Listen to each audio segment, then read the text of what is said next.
Hello, my name's Ben Slotover, and I'm here to talk about my film Zantrox and Stockbroker on MiShorts.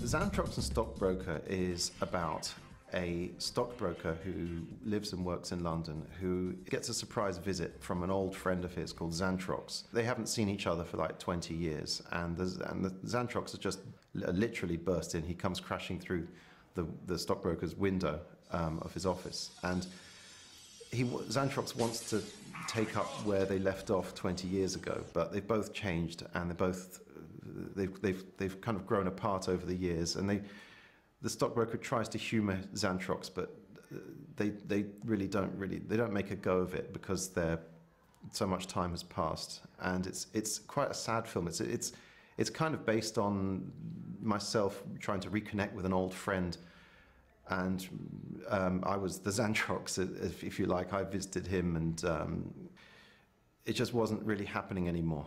And it's very, I mean, the pathos is kind of cut through by the comedy angle, which is the fact that Zantrox was an old robot toy of the stockbrokers when he was a kid, and the robot toy is now 12 feet tall and bristling with guns and armor and stuff, which makes things a bit difficult for the stockbroker to hang around with him anymore. It's sort of bittersweet, surreal comedy in a way. My intended effect is, as with any film, just to tell the story. The photo montage is just an original way of doing it. A lot of the dialogue isn't scripted, it's improvised. And when you're improvising dialogue on camera, if you're shooting with video and you're chopping it up to make it sound good, you can end up with quite a haphazard look in the edit. And we found that with recording the sound separately, we can chop up and rearrange the entire dialogue without any corresponding jarring in the pictures, because of course when you're working with still images in the editing, you can stretch an image as long as you like, or you can shorten it as long as you like, and you can cut exactly at the right moment. It works quite well. We really pay attention to the audio in this, because if the audio flows, people will accept it and just get into the story.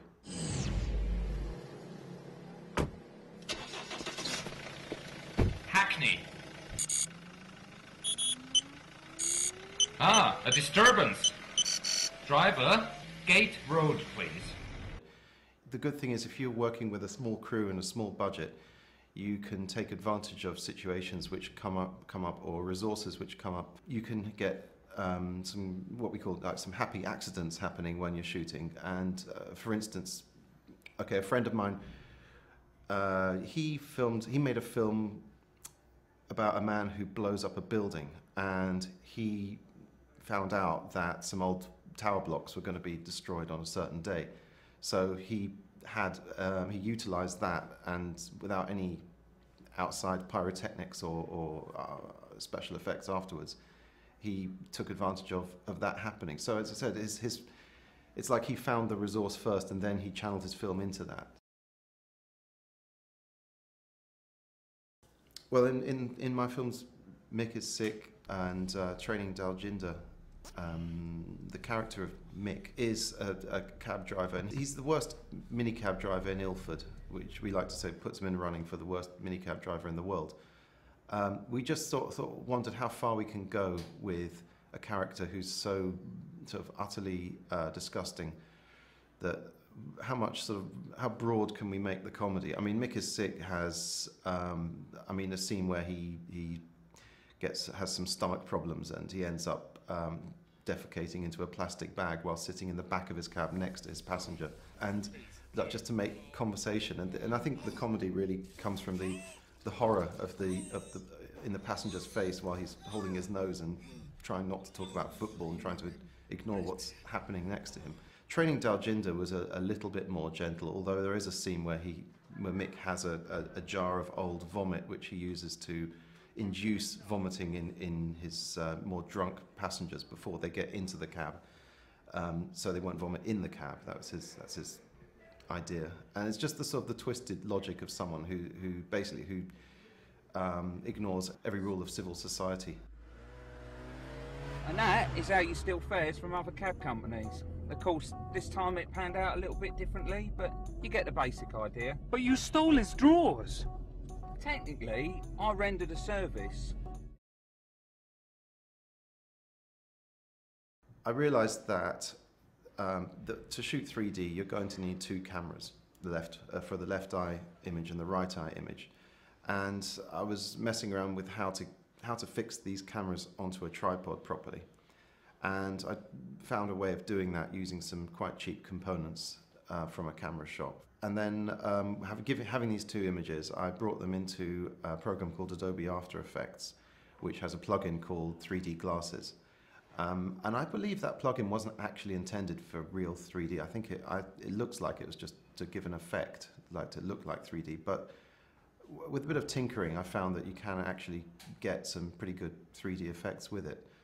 Then, of course, because I was putting on film shows at the time and I wanted to show this to an audience, I realized that in order to display the 3D,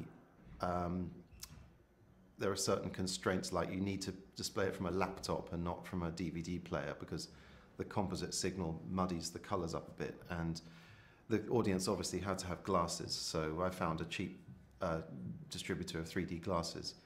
The films are not color yet. They're kind of the monochrome green and red. I'm looking at doing it in color with polarized filters. That gets a bit more complicated because you need two projectors and a special metallized screen. But it's all possible. And I think once you have developed a means of shooting something on 3D and editing it on 3D and displaying it on 3D, you can start messing around with what's possible using the 3D format. I think that's very important. I'm very impressed by people who are able to effectively communicate a message or a story in their film using simple means. And I try to just use all the ideas that I've had watching other people's films in order to find my own voice.